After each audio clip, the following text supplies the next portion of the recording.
You never know quite what you're going to find on launches, but I have to say we've pretty much lucked out here. We've almost found our own little Swedish tarmac rally stage.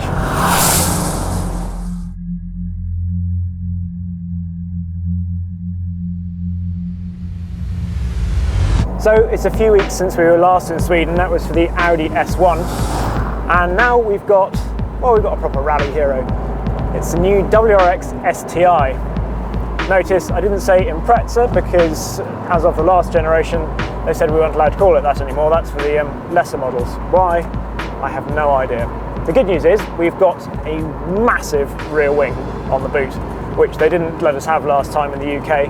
You had to order it as an optional extra, but this time it comes as standard. You can also get WR Blue, and if you want, you can also order the optional gold wheels, just for the full Colin McRae look.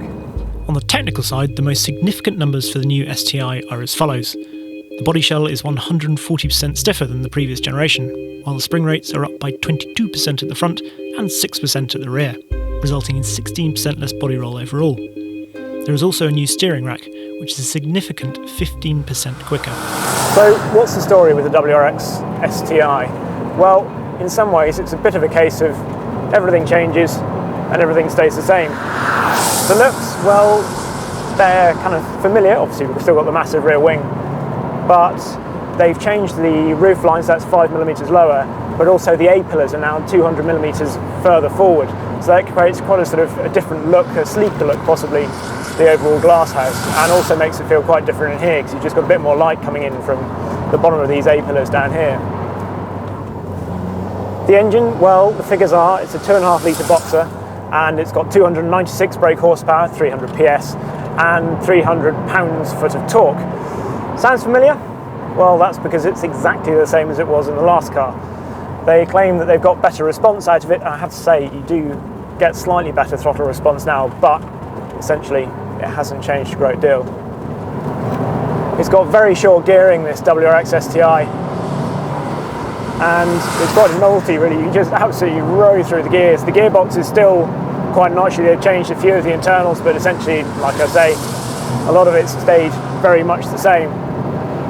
The car, well, the performance figures with sort of, let's say, 296 brake horsepower, 300 pounds-foot of torque, they're not extraordinary figures anymore, but it's got so much punch in the mid-range, aided by those short gears, and you don't tend to rev it out. It's not an engine you really want to sort of, I suppose, or just a snow pole. It's not an engine that you're going to really rev right out. Brakes, Brembo brakes are really good, nice pedal feel. It does feel like a big car now. I'd say it's 1,534 kilos, which is not a lot more than the old one, but it just feels a slightly bigger car. Perhaps something to do with the longer wheelbase. The steering, well, it's heavy, but being hydraulically assisted, it is nice. I like a bit of weight to it, and it lets you know where you are with the car.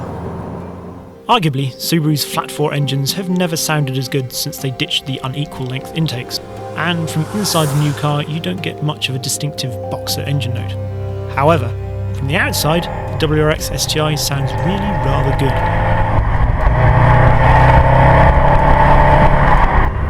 You can fiddle around with the centre diff and the throttle mappings via the various buttons that are down here, via the gear lever.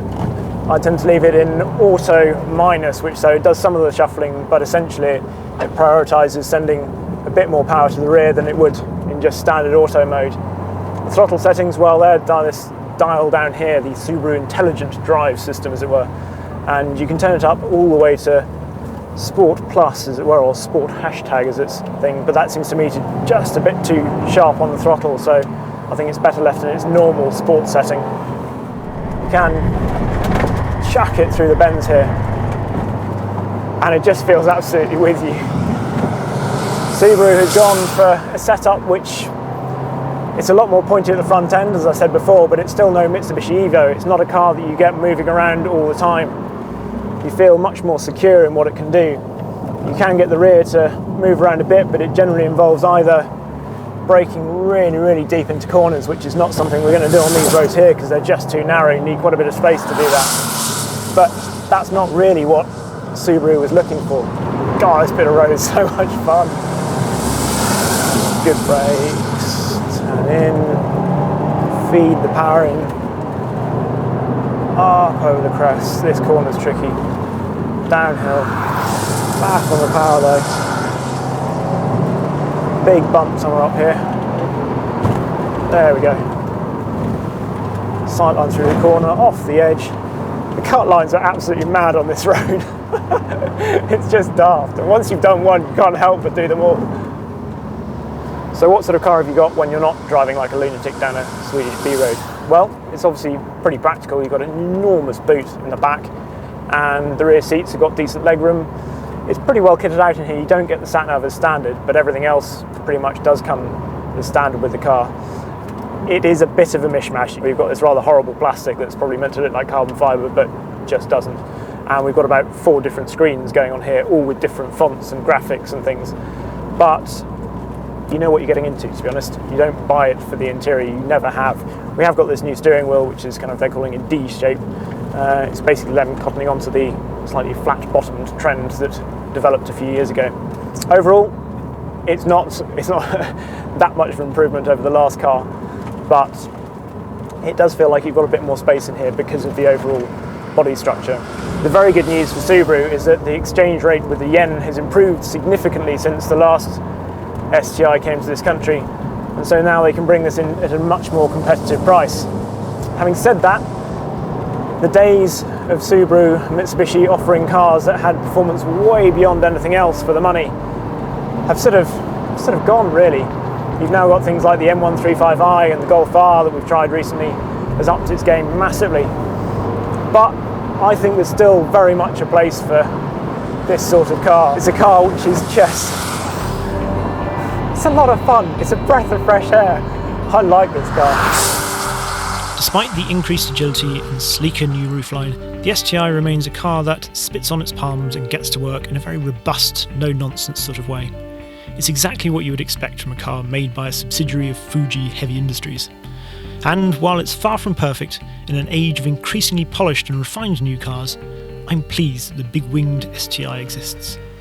I just wish they'd go rallying again.